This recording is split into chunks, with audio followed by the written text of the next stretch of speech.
तो योगी जी को बहुत बहुत बधाई, उनके नेतृत्व क्षमता को मोदी जी को बहुत बहुत बधाई है। और बजट से जैसा कि उम्मीद था कि अच्छा ही होगा और अच्छा इन्होंने बजट दिया है। 12 लाख के करीब का बजट इन्होंने दिया है। जो दिया उद्यमी को बढ़ाने के लिए, एमएसएमई को बढ़ाने के लिए, इन सब चीज़ों के लिए बहुत सारे हैं। और किसानों के लिए, कुम्हारों के लिए है, इन लोग के लिए। और ओडीओपी में और टेराकोटा वगैरह के उन्होंने बजट दिया, वो सब काफ़ी अच्छे हैं। जीएसटी में रजिस्टर्ड जितने व्यापारी हैं उनको 10 लाख का आयुष्मान योजना में बीमा दे दें और प्लस एक्सीडेंटल बीमा अलग से दें ही। व्यापारी वर्ग के लिए डायरेक्टली अलग से कुछ इस तरह से नहीं दिया गया है, लेकिन ओवरऑल मैंने बोला ना कि ओवरऑल मिला जुला के सबके लाभ के लिए बजट है ये। इस साल का 2026-27 का योगी सरकार का बजट आ चुका है और ऐसा पहली बार हुआ है कि जब किसी सरकार द्वारा लगातार 10 बार एक लगातार बजट पेश किया गया है। और इस बजट के बाबत गोरखपुर वालों का क्या विचार है, आइए जानते हैं। हमारे साथ है व्यापार मंडल के अध्यक्ष नितिन जायसवाल जी, उनसे जानते हैं इस बजट पर उनकी क्या प्रतिक्रिया है। धन्यवाद, नमस्कार। मैं नितिन कुमार जायसवाल, अध्यक्ष समस्त व्यापार मंडल गोरखपुर। सबसे पहले तो आप ये बताइए कि इस बार के बजट से आपकी क्या प्रतिक्रिया? जी, पहले तो सबसे पहले आपने ही जो बात बोली है कि ये सरकार एक ऐतिहासिक रूप से चल रही है, जो 10वीं बार बजट पेश कर रही है, क्योंकि यूपी में इतनी लंबी समय तक कोई सरकार नहीं चल पा रही थी। तो इसके लिए पहले तो योगी जी को बहुत बहुत बधाई, उनके नेतृत्व क्षमता को मोदी जी को बहुत बहुत बधाई है।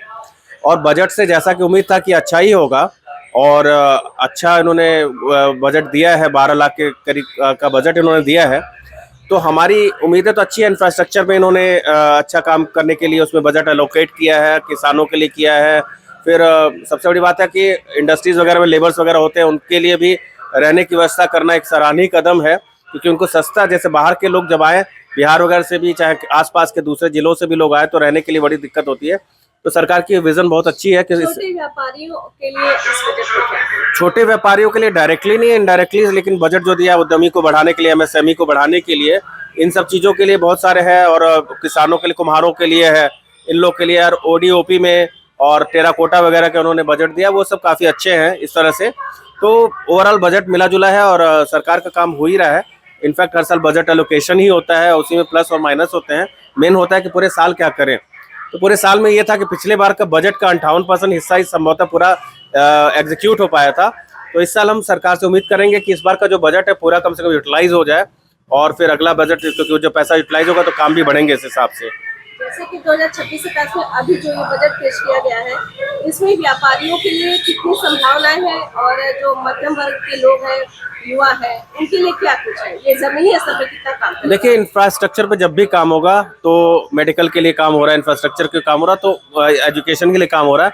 तो ओवरऑल मिला जुला के आप देखेंगे तो काम तो व्यापार के लिए बढ़ेगा। कोई भी शहर, चाहे कोई भी प्रदेश को जब ग्रो करना होता है, तो केवल व्यापार ही नहीं, उसको टोटल सारे क्षेत्रों में ग्रो करना होता है। कॉलेज भी, क्योंकि यहाँ पे लोग तभी रहने आते हैं, काम करने चाहते हैं, जब उनके पास एजुकेशन भी मिले, उनके पास मेडिकल फैसिलिटी मिले, इंफ्रास्ट्रक्चर भी मिले। तो जो लोग रहते हैं तो वही काम करना चाहते हैं, तभी बिजनेस भी ग्रो होता है, तभी कंज्यूम भी होगा, कंज्यूमर भी बढ़ेंगे, तभी हमारे बिजनेस के लिए लाभकारी होगा। आप कुल मिलाकर क्या कहना चाहते हैं, ये बजट व्यापारियों के लिए कितना सफल रहने वाला है? व्यापारी के लिए तो बजट सफल है, लेकिन कुछ हमारी एक्सपेक्टेशन है सरकार से। सबसे पहले तो व्यापारी जो जीएसटी रजिस्टर्ड व्यापारी है, क्योंकि हम सबसे बड़े संख्या है हमारी व्यापारी को। किसान भी व्यापारी होता है, उत्पादक होता है, हम उनको भी जोड़ ले तो सबसे 70% ज़्यादा पूरे देश में हम ही लोग हैं। तो व्यापारियों का स्पेशली जो हम सबसे बड़ी संख्या में भी हैं, रेवेन्यू सबसे ज़्यादा हम देते हैं और रोजगार भी सबसे ज़्यादा हम देते हैं। तो हमारी एक्सपेक्टेशन ये कि कम से कम जीएसटी में जो रजिस्टर्ड जितने व्यापारी हैं उनको 10 लाख का आयुष्मान योजना में बीमा दे दें और प्लस एक्सीडेंटल बीमा अलग से दें ही। ये मेडिकल का भी उनको चाहिए, ये पहला चीज़ हो गया। दूसरा एक सजेशन मेरा ये है कि व्यापार करना बहुत मुश्किल कार्य होता है और हमारे यहाँ मिडिल क्लास, लोअर क्लास की संख्या बहुत ज़्यादा है। तो बेहतर है कि सरकार को चाहिए कि ई कार्ड के रूप में छोटे छोटे दुकान बना के पूरे शहर में जितने भी खाली जगह है, या हाईवेज पे या शहर के बाहर, क्योंकि इंक्रोचमेंट हो जाते हैं, सरकार खुद उन जगहों पे दुकानें बना के, सस्ते पड़ते हैं, लाख रुपए के अंदर पड़ते हैं, आप बना के पहले गरीबों को, मिडिल क्लास, लोअर क्लास को दें, थोड़े बड़े दुकान बना के लोअर मिडिल क्लास के लोगों को दें। तो आप उससे नॉमिनल किराया ले लीजिए, और उससे क्या होगा ना, जब दुकान मिल जाएगी तो लोग कुछ पैसा अरेंज करके जगह मिल जाएगा, तो व्यापार करेंगे और सबको रोजगार मिलेगा। तो अपने आप हम बड़े कंज्यूमर बनेंगे, और जब बड़े कंज्यूमर बनेंगे तो सरकार का बोझ भी कम होगा, जो हम फ्री में उनको राशन पानी दे रहे हैं वो भी बंद होगा, हम स्वावलंबी बनेंगे, हमें सरकार की मदद भोजन के लिए नहीं पड़ेगी, जबकि हम खुद रोजगार देने, हम खुद दूसरों को भोजन देने लगेंगे। तो ऐसे लोगों की मदद के लिए हम ये चाहते हैं कि ई कार्ट वाला बन के सारे खाली जगहों पर, क्योंकि इंक्रोच हो जाता है उसमें, कभी पुलिस वाले पैसे लेते हैं, कभी उनको प्रताड़ित किया जाता है, उनके गोमती को उठा के फेंक दिया, तो खुद आप दे दीजिए ना उसको, जहाँ दिक्कत ना हो वहाँ दीजिए, पूरे शहर से बाहर निकलिए, हर तरफ चारों तरफ दे दीजिए, और जहाँ जगह खाली जगह है उसके लिए दे दीजिए।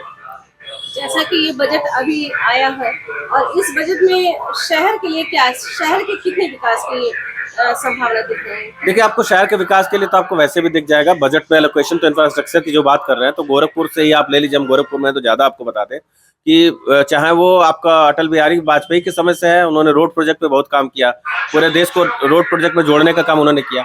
योगी जी के आने के बाद गोरखपुर में जितने 6 लेन 4 लेन और सुंदरीकरण हो रहा है। नहीं, वो तो अपनी जगह है, मैं पहले शहर के रोड की बात करता हूँ कि रोड ही तो कनेक्टिविटी होती है, जितना काम उन्होंने किया अभी तक नहीं हुआ कभी भी। तो हम लोग के शहर गोरखपुर में ओवर ब्रिज इतने बन गए, जाम की समस्या उससे कम हुई है, खत्म नहीं होगी, क्योंकि अभी जितने तेजी से रोड बन रहे होते हैं, लोग गाड़ियां भी खरीद रहे हैं, तो वो इंफ्रास्ट्रक्चर पे फिर पार्क से लेके हर चीज में, हर सेक्टर में काम हो रहा है। गीडा में काम हो रहा है, गीडा में उन्होंने बहुत सारे इंडस्ट्रीज के लिए उन्होंने मतलब MOU हो चुके हैं, बहुत सारी बड़ी इंडस्ट्रीज आ चुके हैं, ऐसा नहीं कि आने वाली है, आ चुकी है, स्टार्ट हो चुकी हैं। तो उसमें उनका विजन है कि यूपी को, गोरखपुर को तो स्पेशली, यूपी को तो बड़ा हब बनाना ही है। इकोनॉमी में भी वैसे भी यूपी पिछड़ा हुआ था, अब टॉप लीडिंग में से अब आ गया स्टेट हमारा, तो उसमें काम हो रहा है, उसका फायदा सारे व्यापारियों को, पूरे शहर को मिलेगा उससे। तो ये गोरखपुर के विकास में ये बजट कितना सहायक होगा? इंफ्रास्ट्रक्चर डेवलप होगा तो ऑब्वियस बात है, गोरखपुर में तो स्पेशल हम लोग के लिए पैकेज है, और ये बड़ा योगी जी की वजह से हम लोग को बड़ा लाभ मिलता है इसका। और ऑब्वियस सी बात है, जितना डेवलपमेंट गोरखपुर का है, तो हमको लगता है कि एक CM सिटी होने के नाते, क्योंकि लोग सवाल पूछते हैं आपने अपने शहर के लिए नहीं किया तो बाकी क्या करेंगे, तो उसका लाभ हम लोग को मिल रहा है, इसमें कोई डाउट नहीं है इसमें। तो कुल मिलाकर के आप इस बजट से संतुष्ट हैं? पूरा व्यापारी वर्ग इस बजट से संतुष्ट है? व्यापारी वर्ग के लिए डायरेक्टली अलग से कुछ इस तरह से नहीं दिया गया है, लेकिन ओवरऑल मैंने बोला ना कि ओवरऑल मिला जुला के सबके लाभ के लिए बजट है ये। और जी बहुत बहुत धन्यवाद। आपने अपना सुझाव भी रखा है कि सरकार को उद्योगों को बढ़ाने के लिए, छोटे व्यापारियों को, जो छोटे तबके के लोग हैं, उनको आगे बढ़ाने के लिए भी क्या करना चाहिए, आपके सुझाव के लिए भी। जी, और उनके उद्योग भी बड़ा, छोटे छोटे कुटीर उद्योग पे ज्यादा ध्यान देना हम लोग को। जी, बहुत बहुत धन्यवाद।